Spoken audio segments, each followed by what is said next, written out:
Hello दोस्तों, कैसे हो आप सभी। मेरा नाम है NX and welcome to the नेक्सेक्स चैनल। दोस्तों, आज की इस वीडियो में हम GTA सीरीज के कुछ फेमस कैरेक्टर्स के बारे में बात करेंगे। बाय द वे, इनमें से हमने कुछ कैरेक्टर्स के ऊपर वीडियो ऑलरेडी की हुई है, लेकिन जिसके बावजूद मुझे बहुत सारे मैसेज आते हैं कि ट्रेवर के ऊपर वीडियो बनाओ या कार्ल जॉनसन के ऊपर वीडियो बनाओ। तो दोस्तों, इस वीडियो में मैं आपको GTA के उन सभी कैरेक्टर्स के बारे में डिटेल में बताऊंगा और इस चैनल पे हम ऐसी इंटरेस्टिंग वीडियो करते रहते हैं। और दोस्तों, अगर आपको भी गेम से जुड़ी ऐसी इंटरेस्टिंग वीडियो देखना पसंद है तो आप चैनल को जरूर सब्सक्राइब करना। तो चलिए वीडियो शुरू करते हैं।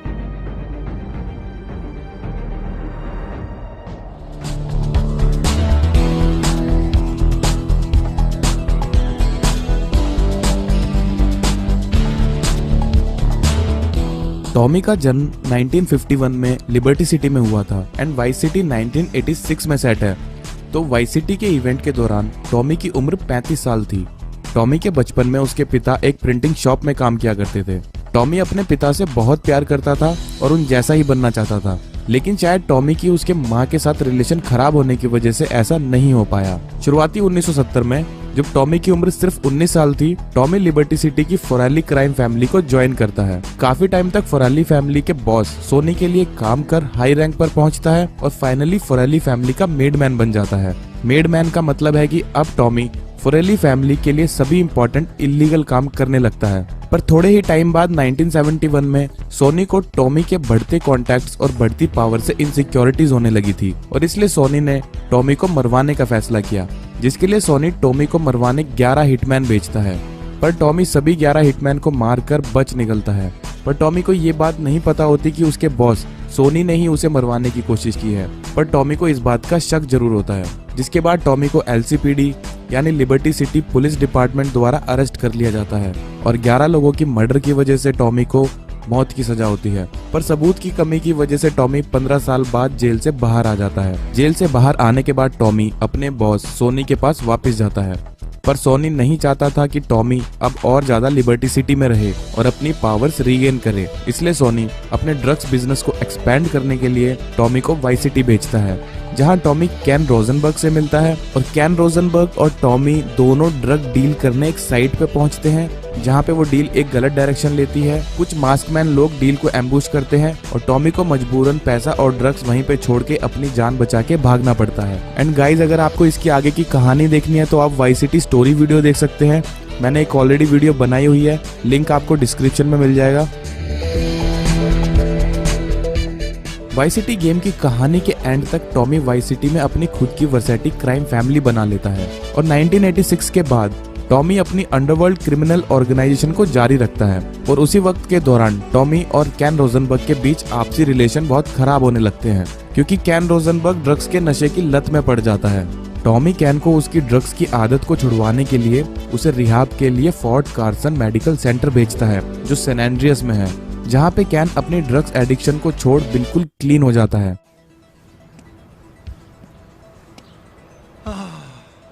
I don't need a bump. I don't need a bump. I don't need a bump. Coke is for the weak. Coke is for the weak. I am strong. I am strong.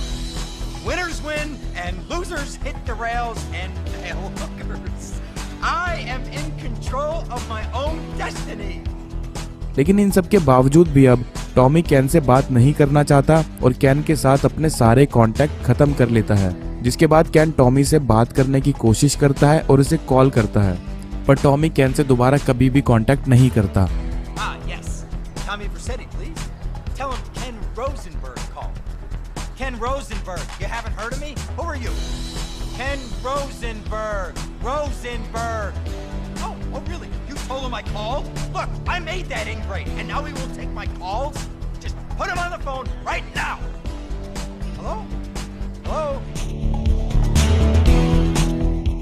Tommy Vercetti को intelligent और temperamental दिखाया गया है। Tommy बहुत जल्दी गुस्से में आके हिंसा पे उतर जाता है। टॉमी हर्टलेस कैरेक्टर है और उसे किसी को भी मारने में कोई दिक्कत नहीं होती। पर गाइज, हम देखते हैं कि वाइस सिटी गेम में टॉमी मर्सिडीज कॉर्टेज और कैली जैसे कैरेक्टर के लिए बहुत सेंसिटिव भी होता है। टॉमी कैली को अपने पिता जैसा मानता है, क्योंकि उसके पिता भी एक प्रिंटिंग शॉप में ही काम किया करते थे। और एक मिशन के दौरान हम देखते हैं कि जब सोनी के आदमियों द्वारा कैली घायल होता है तो टॉमी को बहुत गुस्सा भी आता है। टॉमी किसी और के लिए काम करने के अलावा अपने खुद के लिए काम करना ज्यादा पसंद करता है। और वाइस सिटी के गेम के एंड तक टॉमी के पास खुद की वर्सेटी क्राइम ऑर्गेनाइजेशन होती है। वाइस सिटी के एक मिशन बार ब्रॉल के ओपनिंग कट सीन से हमें पता चलता है कि अगर टॉमी के हिसाब से कोई काम नहीं होता तो टॉमी खुद उस काम में इन्वॉल्व हो जाता है।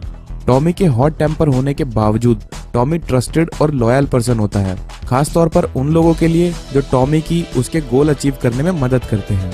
गेम में आगे लेंस का बिहेव टॉमी के लिए थोड़ा नेगेटिव होने लगता है, पर इसके बाद भी टॉमी लेंस को इक्वल पार्टनर की तरह ही ट्रीट करता है। और इन सब बातों से हमें पता चलता है कि टॉमी उन सब के लिए भरोसेमंद है जो भी उसके दोस्त हैं और जो भी टॉमी की मदद करते हैं। आप वाइस सिटी की पूरी स्टोरी के लिए वाइस सिटी स्टोरी वीडियो देख सकते हैं, आपको लिंक डिस्क्रिप्शन में मिल जाएगा। माइकल का जन्म 1965 या 1968 मिडवेस्ट में कहीं ट्रेलर पार्क में हुआ था। माइकल की ये 2 डेट ऑफ बर्थ इसलिए क्योंकि गेम में कंफ्यूजन है और वो कंफ्यूजन हम दूर करेंगे। आप वीडियो को एंड तक जरूर देखिएगा। माइकल के बच्चों की तरह माइकल का बचपन इतना लग्जरियस नहीं गुजरा था। ट्रेवर और फ्रैंकलिन की तरह माइकल भी बहुत गरीब फैमिली से और बहुत मुश्किलों का सामना करके बड़ा हुआ। माइकल के माता पिता के बारे में कुछ ज्यादा नहीं बताया गया, सिर्फ इतना ही बताया गया कि माइकल के पिता उसे बहुत जल्दी छोड़ गए थे।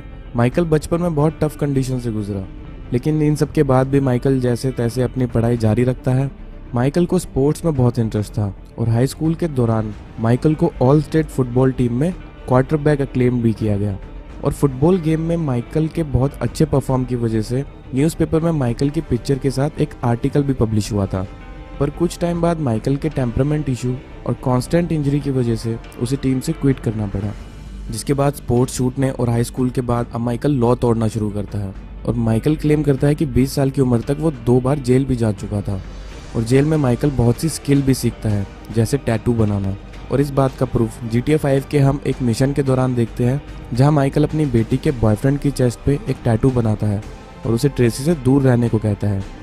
आगे चल के 1985 में माइकल काम के लिए एक ओल्ड मैन से कांटेक्ट करता है, जो माइकल को अपना कुछ माल इलीगल तरीके से बॉर्डर पार एस्कॉर्ट करने को कहता है, जिस काम के लिए उस ओल्ड मैन को एक पायलट की भी जरूरत होती है। इसलिए वो ओल्ड मैन एक पायलट को हायर करता है, जो होता है ट्रेवर। और इसी तरीके से माइकल और ट्रेवर पहली बार एक दूसरे से मिलते हैं।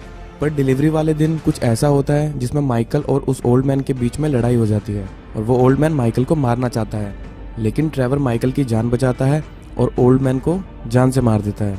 और माइकल के लिए वो एक्सपीरियंस बहुत डरावना था, जिसके बाद दोनों ओल्ड मैन की बॉडी को लेक में डिस्पोज करते हैं और उस माल को बेच के सारा प्रॉफिट हाफ शेयर कर लेते हैं और दोनों की दोस्ती होती है। माइकल अपनी पहली रॉबरी 1988 में कार्वर शहर के आउटस्कर्ट इलाके में करता है, जहां माइकल $10,000 की रॉबरी करता है। पर इस रॉबरी में ट्रेवर शामिल नहीं होता।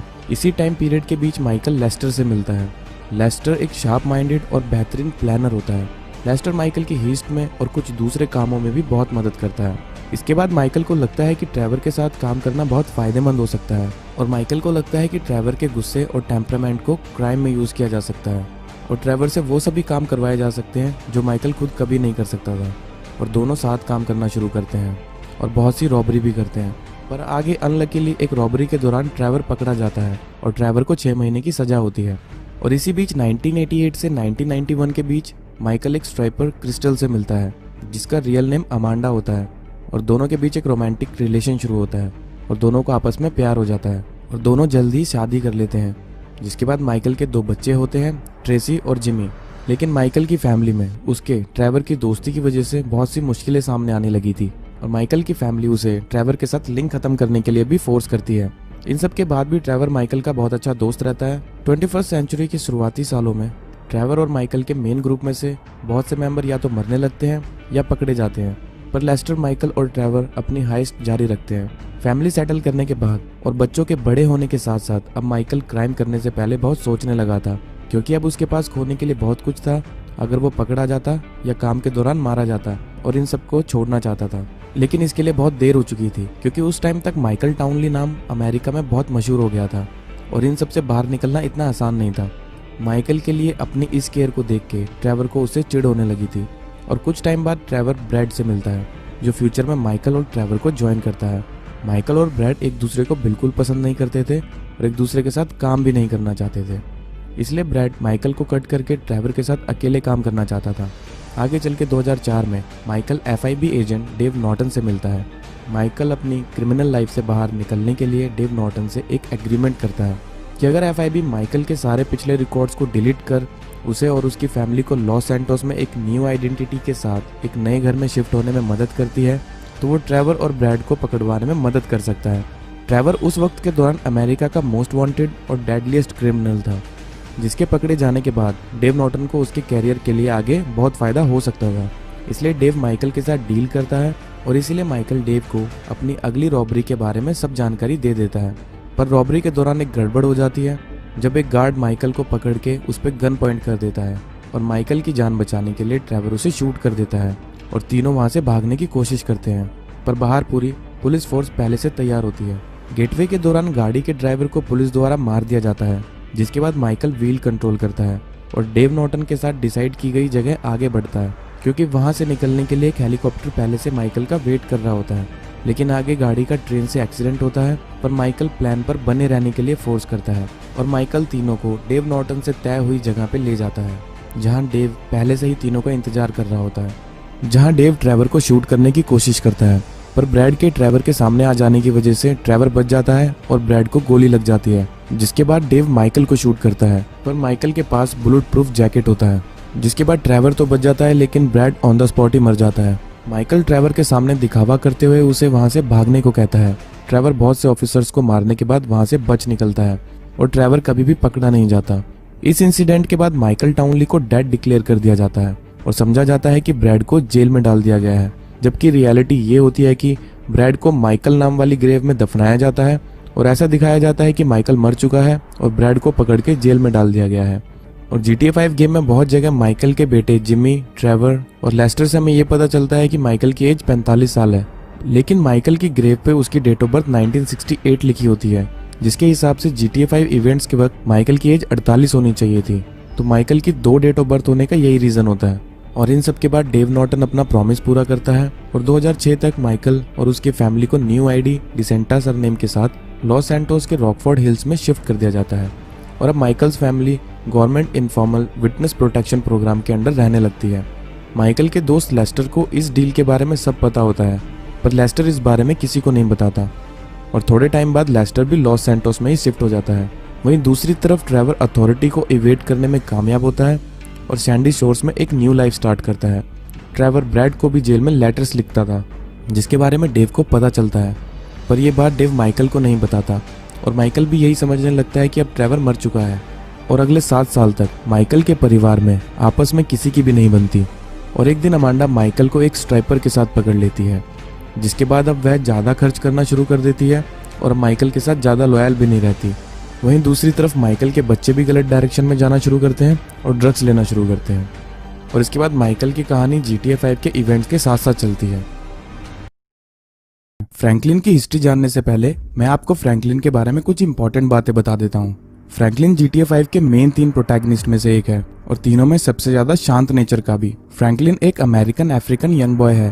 फ्रैंकलिन के कैरेक्टर को एम्बिशियस दिखाया गया है और कोई भी इलीगल चैलेंज को एक्सेप्ट करने से नहीं डरता और साथ ही फ्रैंकलिन के कैरेक्टर को पॉजिटिव भी दिखाया गया। फ्रैंकलिन और GTA सैन एंड्रियास के मेन प्रोटैगनिस्ट CJ की बहुत सी बातें सिमिलर हैं। दोनों ही एम्बिशियस हैं और दोनों ही लॉस सैंटोस में पले बड़े हैं और दोनों ही पैसा कमाने और क्रिमिनल अंडरवर्ल्ड के टॉप पे पहुंचना चाहते हैं।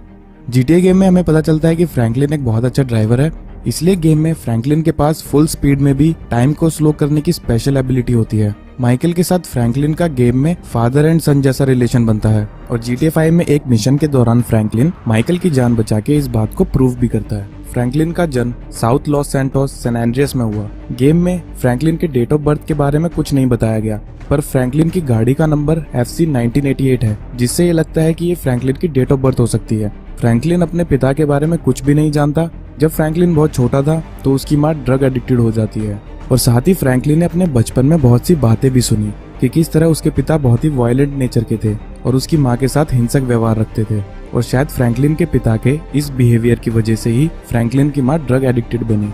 फ्रैंकलिन के पिता ने उसकी माँ को छोड़ दिया जब वह प्रेग्नेंट थी। फ्रैंकलिन के बचपन में ही उसकी माँ की ड्रग्स ओवरडोज की वजह से मौत हो गई थी। अपने माता पिता को खोने के बाद फ्रैंकलिन अब अपने ग्रैंड पेरेंट्स के पास रहने लगा था जहां बाद में फ्रैंकलिन टोनिया और ब्रैडशॉ से भी मिलता है। फ्रैंकलिन की ग्रैंडमदर के बहुत समझाने के बाद भी फ्रैंकलिन स्ट्रीट हसलर बनने का फैसला करता है, जिसके लिए फ्रैंकलिन अपना पहला काम ब्रैडशॉ के साथ मिलकर इलीगली सिगरेट बेच के करता है।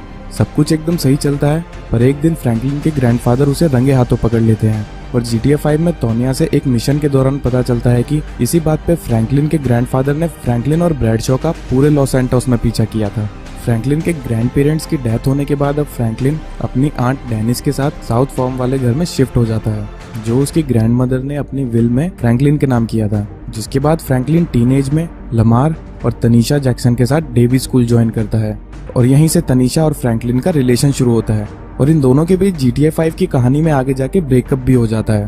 पर फ्रैंकलिन अपनी क्लास में ज्यादा ध्यान नहीं देता था और एक दिन उसके स्कूल में एक टीचर को बहुत बुरी तरह से मारने की वजह से फ्रैंकलिन को स्कूल से निकाल दिया जाता है और इसी समय के दौरान फ्रैंकलिन लमार के साथ मिलके स्ट्रीट क्राइम और डॉप डीलिंग में इन्वॉल्व होता है और दोनों मिलके बहुत से छोटे मोटे क्राइम कमिट करते हैं, जैसे स्मॉल टाइम बैंक रॉबरी।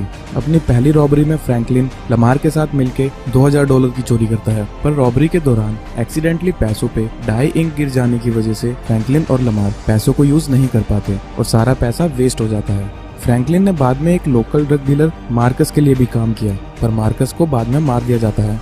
कुछ टाइम बाद फ्रैंकलिन पूरी तरह से क्राइम लाइफ से इंट्रोड्यूस हो जाता है और इसी वजह से फ्रैंकलिन को 2008 में जेल भी जाना पड़ता है। एंड जेल से बाहर आने के बाद फ्रैंकलिन अपनी क्राइम लाइफ और पुरानी गैंग छोड़ने और कोई काम करने का फैसला करता है। GTA 5 की स्टोरी से कुछ महीने पहले फ्रैंकलिन लमार के साथ एक अमेरिकन बिजनेसमैन सिमोन के साथ काम करना शुरू करता है। सिमोन का कार डीलरशिप के पीछे लोन शार्किंग और एक्सटॉर्शन जैसे बिजनेस का काम होता है, जिसमें फ्रैंकलिन लमार के साथ सिमोन के लिए कार रिकवरी का काम करता है और जिसके बाद फ्रैंकलिन की स्टोरी GTA 5 की स्टोरी के साथ साथ आगे बढ़ती है। अगर इसके बाद आपको फ्रैंकलिन की कहानी देखनी है तो आप GTA 5 की मेरी स्टोरी वीडियो देख सकते हैं। आप ऊपर आई बटन पे क्लिक करके GTA 5 की स्टोरी देख सकते हैं या मैं डिस्क्रिप्शन में भी लिंक डाल दूंगा, आप वहां से भी देख सकते हैं।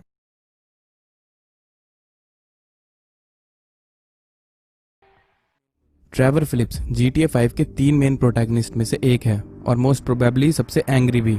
ट्रेवर फिलिप्स के कैरेक्टर को साइकोपैथ दिखाया गया है। ट्रेवर किसी को भी बिना एक बार भी सोचे या बिना किसी गिल्ट के भी मार सकता है, लेकिन इन सब के बाद भी ट्रेवर बहुत ही ऑनेस्ट है और अपने स्टेटस के बारे में कोई दिखावा नहीं करता। गेम में बहुत सी जगह हमें पता चलता है कि ट्रेवर बहुत इमोशनल भी है और उसके जो क्लोज है ट्रेवर उनका ख्याल भी रखता है और उनके साथ ट्रूली लॉयल भी रहता है। According to the Trevor himself, जहाँ वो GTA गेम में लमार के साथ उसको बताता है कि ट्रेवर का जन्म कनाडा के बॉर्डर के पास हुआ। ट्रेवर का क्लेम है कि वो पला बड़ा 14 अलग अलग घर, 5 शहर और 2 अलग अलग कंट्रीज में। ट्रेवर बचपन से ही बहुत गुस्से वाला और वायलेंस था, जिसकी वजह से ट्रेवर का सोसाइटी में फिट होना बहुत मुश्किल था और ट्रेवर का बचपन भी ज्यादा हैप्पीनेस के साथ नहीं गुजरा था। ट्रेवर के पिता उसके प्रति फिजिकल अब्यूजिव थे और ट्रेवर की माँ का बिहेव भी ट्रेवर के साथ बचपन में इमोशनल अब्यूजिव था। ट्रेवर को बचपन में उसके माता पिता द्वारा यूजलेस समझा जाता था क्योंकि वो अपनी माँ की बिल्कुल केयर नहीं करता था। एक बार ट्रेवर को उसके पिता ने शॉपिंग मॉल में छोड़ दिया था, जिसके बाद ट्रेवर ने रिवेंज में उस शॉपिंग मॉल को ही जला दिया था। ट्रेवर का एक भाई भी होता है जिसका नाम रेयान है, जो 2013 में GTA 5 के इवेंट से पहले एक एक्सीडेंट में मर चुका है। ट्रेवर अपनी वायलेंस और अनस्टेबल माइंड स्टेट की वजह से स्कूल ड्रॉप आउट है। ट्रेवर की लैक ऑफ बेसिक नॉलेज का रीजन भी यही है। ट्रेवर को ग्रामर और पंक्चुएशन में भी बहुत प्रॉब्लम होती है। ट्रेवर के दोस्त वेड के अकॉर्डिंग ट्रेवर मैथमेटिकल स्किल में बहुत अच्छा है, पर इस बात पर कौन बिलीव करे क्योंकि वेड खुद ही बहुत बेवकूफ है। और इन सबके कुछ टाइम बाद ट्रेवर को फ्लाइंग जेट उड़ाने में इंटरेस्ट बढ़ने लगता है, जिसके लिए ट्रेवर एयरफोर्स में भर्ती होकर फ्लाइंग जेट ट्रेनिंग शुरू करता है। पर ट्रेनिंग कंप्लीट करने और लाइसेंस्ड पायलट बनने से कुछ दिन पहले ट्रेवर को मेंटली अनस्टेबल होने की वजह से ट्रेनिंग से डिस्चार्ज कर दिया जाता है। ट्रेवर के मेंटली अनस्टेबल कंडीशन की वजह उसकी माँ का ट्रेवर के साथ बचपन में अब्यूजिव बिहेव था। Early criminal life. मिलिट्री से डिस्चार्ज होने के बाद ट्रेवर बॉर्डर के पास बिना किसी पर्टिकुलर माइंड गोल के छोटी मोटी लूटपाट करने लगता है, जिसके बाद 1993 में ट्रेवर पहली बार बॉर्डर पर कार्गो एस्कॉर्टिंग के दौरान माइकल से मिलता है और दोनों की दोस्ती होती है, जिसके बाद दोनों ने मिलकर कुछ बड़े क्राइम करने शुरू किए। एक बार ट्रेवर एक रॉबरी के दौरान पकड़ा भी जाता है क्योंकि वहाँ काम करने वाला एक कलर ट्रेवर को पहले से ही जानता था, जिसके बाद ट्रेवर को 6 महीने की जेल भी होती है। जिसके बाद माइकल का एक क्लब स्ट्राइपर अमांडा के साथ रिलेशन शुरू होता है। ट्रेवर और अमांडा एक दूसरे को बिल्कुल पसंद नहीं करते थे और बाद में ट्रेवर माइकल के 2 बच्चों ट्रेसी और जिमी का अंकल भी बनता है। फैमिली सेटल होने के बाद अब माइकल क्राइम करने से पहले बहुत सोचने लगा था क्योंकि उसके पास अब खोने के लिए बहुत कुछ था अगर वो पकड़ा जाता या मारा जाता। तो इसीलिए ट्रेवर को लगने लगा कि अब माइकल सॉफ्ट हार्टेड होने लगा है। इन्हीं बीच ट्रेवर ब्रैड से मिलता है और ब्रैड माइकल और ट्रेवर को भी ज्वाइन करता है। जिसके बाद तीनों मिलकर बहुत सी रॉबरी कमिट करते हैं, पर माइकल और ब्रैड एक दूसरे पर ट्रस्ट नहीं करते। जिसके बाद ब्रैड माइकल को कट करके ट्रेवर के साथ अकेले काम करना चाहता था, पर इन सब के बाद भी माइकल और ट्रेवर 2004 तक एक साथ ही रहते हैं। नॉर्थ यांगटंग में एक रॉबरी के दौरान पुलिस ट्रेवर, माइकल और ब्रैड का पीछा करती है। पुलिस से भागते वक्त FIB डेव नॉर्टन स्नाइपर से माइकल और ब्रैड को शूट करता है, जिसमें ब्रैड ऑन द स्पॉट ही मर जाता है और माइकल इंजर्ड हो जाता है। पर ट्रेवर वहां से अपने दोस्तों को छोड़ के भागता नहीं है, बल्कि पुलिस का सामना करता है। पर माइकल ट्रेवर को अपनी जान बचा के वहां से भागने को फोर्स करता है और ट्रेवर वहां से निकल जाता है। जिसके बाद अब ट्रेवर को ये लगता है कि माइकल मर चुका है और ब्रैड अब जेल में है। जिसके बाद ट्रेवर अपनी आइडेंटिटी रिवील होने के बाद अपनी सेविंग्स यूज नहीं कर पाता, पर फिर भी ट्रेवर काफी सालों तक पुलिस से बचे रहने और rural town of Sandy shores में एक न्यू लाइफ स्टार्ट करने में कामयाब होता है और एक वेपन बिजनेस शुरू करता है, जिसका नाम होता है ट्रेवर फिलिप्स एंटरप्राइजेस। और जिसके बाद ट्रेवर के बारे में और जानने के लिए आप GTA 5 की स्टोरी वीडियो देख सकते हैं। आप ऊपर आई बटन पे क्लिक करके वीडियो देख सकते हैं। वीडियो का लिंक आपको डिस्क्रिप्शन में भी मिल जाएगा। और GTA 5 के इवेंट्स के बाद GTA 5 ऑनलाइन के एक कट सीन में according to the Ron, Trevor 2017 में वाइनवुड चला गया है और गुरु लाइफस्टाइल कोच बन चुका है। और ये स्टेटमेंट ये प्रूफ करता है कि ट्रेवर अभी भी जिंदा है। रॉकस्टार ने जब ये रिवील किया था कि GTA सैन एंड्रियास का प्रोटैगनिस्ट कार्ल जॉनसन एक ब्लैक मैन है, तो बहुत से विवाद खड़े होने लगे थे और ये भी माना जाने लगा था कि रॉकस्टार ने ब्लैक कैरेक्टर बना के बहुत बड़ा रिस्क लिया है। पर गेम के लॉन्च होने के बाद कार्ल जॉनसन को बहुत पसंद किया जाने लगा और रॉकस्टार को कैरेक्टर की पर्सनैलिटी में मोरल्स और इमोशन ऐड करने के लिए बहुत सराहा गया, जो GTA सीरीज के पिछले प्रोटैगनिस्ट में नहीं थे। कार्ल जॉनसन को GTA सीरीज के पिछले सभी कैरेक्टर से अलग क्रिएट किया गया था, क्योंकि पिछली गेम GTA वाई सिटी और GTA 3 के प्रोटैगनिस्ट टॉमी और क्लॉड को कम्प्लीटली हर्टलेस दिखाया गया था। हमें पता है कि उन्हें किसी को भी मारने में कोई हिचकिचाहट नहीं होती थी। और दूसरी तरफ CJ थोड़ा कम वायलेंट है और अक्सर अपने विक्टिम्स को बच निकलने का एक और मौका भी देता है। CJ एक इमोशनल कैरेक्टर है। CJ को किसी भी दूसरे गैंग मेंबर्स को मारने में कोई दिक्कत नहीं होती, पर गेम स्टोरी में आगे अपने बचपन के दोस्त बिग स्मोक और राइडर को मारने के बाद CJ को बहुत दुख और पछतावा भी होता है। CJ का जन्म 1968 में लॉस सैंटोस के गैंटन इलाके में हुआ था। गेम की कहानी 1992 की है, तो उस वक्त के दौरान CJ की उम्र सिर्फ 24 साल की थी, इसलिए कार्ल जॉनसन GTA सीरीज का सबसे यंग प्रोटैगनिस्ट है। CJ की माँ का नाम बेवर्ली जॉनसन होता है एंड CJ का एक बड़ा भाई स्वीट एंड छोटा भाई ब्रायन एंड एक छोटी बहन है जिसका नाम किंडल है। और CJ का कहना है कि उसने अपने पिता को बचपन से ही नहीं देखा। एंड मुझे ये बात समझ नहीं आती कि GTA सीरीज के सभी कैरेक्टर्स ने अपने पिता को क्यों नहीं देखा होता। खैर, CJ अपने पिता के बारे में भी ज्यादा कुछ खास जानता नहीं था एंड घर की सभी जिम्मेदारी CJ का बड़ा भाई स्वीट ही संभालता था। CJ अपने भाई बहन के साथ और अपने बचपन के दोस्त बिग स्मोक और राइडर के साथ लॉस सैंटोस में ही पला बढ़ा। GTA सैन एंड्रियास गेम में CJ का कहना है कि राइडर 10 साल की उम्र से ही ड्रग डीलिंग में इन्वॉल्व है एंड वहीं दूसरी तरफ स्वीट बड़े होने के साथ साथ ग्रूव स्ट्रीट फैमिली का लीडर बनता है। स्वीट अपने भाई CJ और ब्रायन को भी गैंग से इंट्रोड्यूस करवाता है एंड CJ भी ग्रूव स्ट्रीट गैंग का मेंबर बनता है। और बहुत जल्दी और बहुत छोटी उम्र में ही CJ ग्रूव स्ट्रीट के लिए बहुत बड़े काम भी करने लगता है। मिड 1980s तक ग्रूव स्ट्रीट गैंग अपनी पावर के फुल हाइट पे होती है, जब पहली बार क्रैश टीम का एक corrupt police officer Frank Tenpenny gang को अपने इलीगल काम करवाने के लिए प्रेशराइज्ड करने लगता है। आगे चल के 1987 में अनफॉर्चुनेटली स्वीट और CJ के भाई ब्रायन की मौत हो जाती है एंड ब्रायन की मौत से ग्रूव स्ट्रीट गैंग पूरी तरह हिल जाती है। ब्रायन की मौत की सही वजह तो रॉकस्टार ने कभी रिवील नहीं की, पर सैन एंड्रियास गेम स्टोरी से पता चलता है कि स्वीट ब्रायन की मौत की वजह CJ को मानता है, क्योंकि ब्रायन की मौत के दौरान CJ वहीं पे था और CJ ब्रायन को बचा सकता था, पर उसने ऐसा नहीं किया और ब्रायन को मरने दिया। पर उस वक्त एक्चुअल में क्या हुआ या ब्रायन की मौत की सही वजह क्या है, ये तो हम में से किसी को भी नहीं पता। ब्रायन की मौत के बाद अब स्वीट CJ को ग्रूव गैंग का मेंबर नहीं मानता था, इसलिए CJ उसी साल लॉस सैंटोस को छोड़ के लिबर्टी सिटी चला जाता है और अगले 5 साल तक यानी 1992 तक CJ लिबर्टी सिटी में ही वहां के डॉन लियोन सैल्वाटोर के बेटे जॉय सैल्वाटोर के साथ कार थेफ्ट बिजनेस में काम करता है एंड जिसके 5 साल बाद एक दिन स्वीट CJ को कॉल करके उसे वापस लॉस एंटस आने को कहता है और बताता है कि उनकी माँ की मौत हो चुकी है। स्वीट CJ को बताता है कि उनकी राइवल गैंग बालाज ने ड्राइव बाय शूटिंग में उनकी माँ को मार दिया है। दरअसल बालाज वो ड्राइव बाय स्वीट को मारने के लिए करते हैं, पर स्वीट घर पर नहीं होता और बच जाता है। पर स्वीट की माँ की ड्राइव बाय के दौरान मौत हो जाती है। अपनी माँ की मौत की खबर सुन सीजे फौरन लॉस सैंटोस वापस पहुंचता है और अपने भाई बहन से मिलता है, और अपने पुराने घर पहुंच सीजे बिग स्मोक से भी मिलता है और कुछ बातें करता है, जिस कन्वर्सेशन के दौरान हमें पता चलता है कि सीजे 5 सालों में बहुत वीक हो चुका है। बिग स्मोक सीजे से उसके पतले होने की वजह पूछता है, और इस बात को सुन के हमें पता चलता है कि 5 साल पहले या तो सीजे बहुत मोटा था या तो बहुत मस्कुलर। सीजे को यह भी पता चलता है कि ब्रायन की मौत और सीजे के लॉस सैंटोस से जाने के बाद ग्रूव स्ट्रीट फैमिली की ऑलमोस्ट पावर खत्म हो चुकी है, जिसके बाद ग्रूव स्ट्रीट के राइवल्स बालास गैंग लॉस सैंटोस में ड्रग ट्रेंड शुरू कर चुके होते हैं। जिसके बाद सीजे अपने भाई स्वीट के साथ मिलकर ड्रग ट्रेंड को रोकने और ग्रूव स्ट्रीट गैंग को वापस पावर में लाने के लिए काम शुरू करता है, जिस काम में सीजे बालास गैंग से कुछ टेरिटरीज को अपने कब्जे में करने के लिए स्वीट की मदद करता है, और इसी काम के दौरान सीजे अपनी खोई हुई रिस्पेक्ट को दोबारा अर्न करता है। GTA सैन एंड्रेस की स्टोरी में आगे सीजे अपनी बहन किंडल के बॉयफ्रेंड सिजार से मिलता है, जिसकी मदद से सीजे को पता चलता है कि बालास द्वारा हुए ड्राइव बाय शूटिंग में जिसमें सीजे की माँ की जान गई, उस प्लान में उसके बचपन के दोस्त बिग स्मोक और राइडर का भी हाथ होता है। अगर आपको कार्ल जॉनसन की आगे की कहानी देखनी है तो आप GTA सैन एंड्रेस की स्टोरी वीडियो देख सकते हैं, लिंक आपको डिस्क्रिप्शन में मिल जाएगा। और GTA सैन एंड्रेस की कहानी खत्म होते होते कार्ल जॉनसन एक मल्टी मिलियनर बन चुका होता है। सीजे के पास अब ग्रूव स्ट्रीट गैंग होती है, लॉस सैंटोस में मैड डॉग का कॉन्ट्रैक्ट, सैन फियोरो में कुछ प्रॉपर्टी के साथ एक कार गैराज, लॉस वेंचुरस में फोर ड्रैगन कसिनो में शेयर्स, और गवर्नमेंट का $60 मिलियन का एक जेट पैक होता है जिसे सीजे ने एरिया 69 से चुराया था। और लास्ट कट सीन से हमें यह भी पता चलता है कि कार्ल, मैड डॉग और Kent Paul world wide tour पे जाने का प्लान बनाते हैं, पर कार्ल जॉनसन के जिंदा होने से या उसके मरने की कोई भी खबर या ऐसी कोई भी बात रॉकस्टार ने कभी भी रिवील नहीं की, तो इसलिए हम ये गैस नहीं कर सकते कि सीजे मर चुका है या अभी भी जिंदा है। तो सीजे की स्टोरी वीडियो में गाइस सिर्फ इतना ही। आई होप कि आप सभी को वीडियो पसंद आई होगी। अगर आपको वीडियो पसंद आई है तो आप लाइक कीजिए, कमेंट कीजिए